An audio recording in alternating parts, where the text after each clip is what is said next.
Fort Thomas is just one of 6 school districts who get their SROs for free from either the city, the township, or local sheriff's office, which allows the district's budget to remain focused on education-based line items. But it did require some adjustments from the city to make this program possible.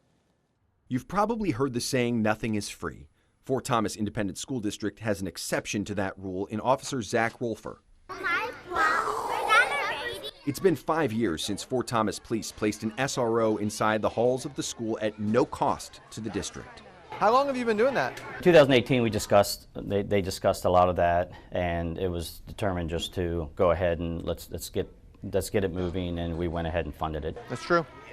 Yep. Fort Thomas is a special place, and it really is a place where the citizens work together to make sure that we get the most efficient use of taxpayer dollars, that we work together to make sure that our kids can expect the best. The city says this service makes sense. The school buildings are filled with hundreds of students and staff who live in this community.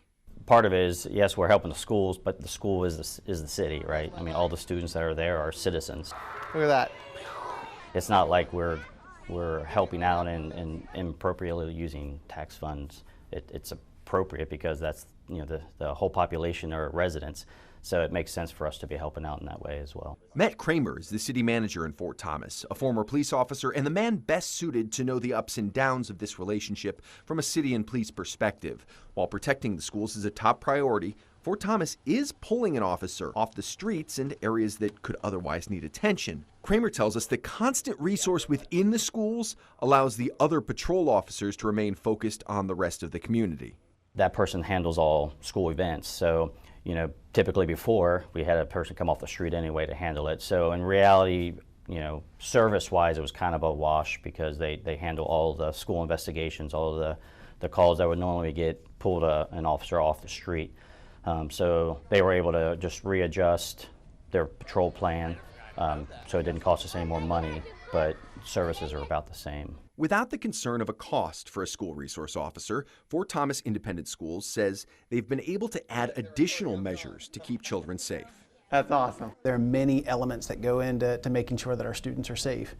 We've made significant investments in expanding the number of counselors that we have at each of our schools, of making sure that our facilities improved in terms of the safety within safety vestibules, doors, installation of cameras, training of our staff. Fort Thomas is a smaller district with less school resource officer needs, but larger jurisdictions have made this model work as well.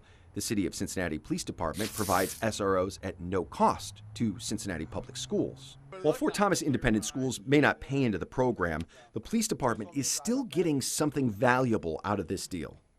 When we do have cases involving students or students' families, that SRO is very familiar with the students. They get to know the students. It really helps with investigations. You know, when we have missing children, when we have runaways, even domestics, that SRO is contacted a lot so we can kind of understand the family dynamics and really help the family and help the student a lot better.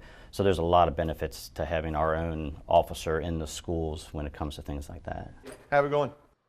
All week we've been covering the cost of SROs within each district. If you're curious what your district is paying for, I have the complete list of districts that had records responsive to our request on my Facebook page. In studio, Ken Brown, Fox 19 now.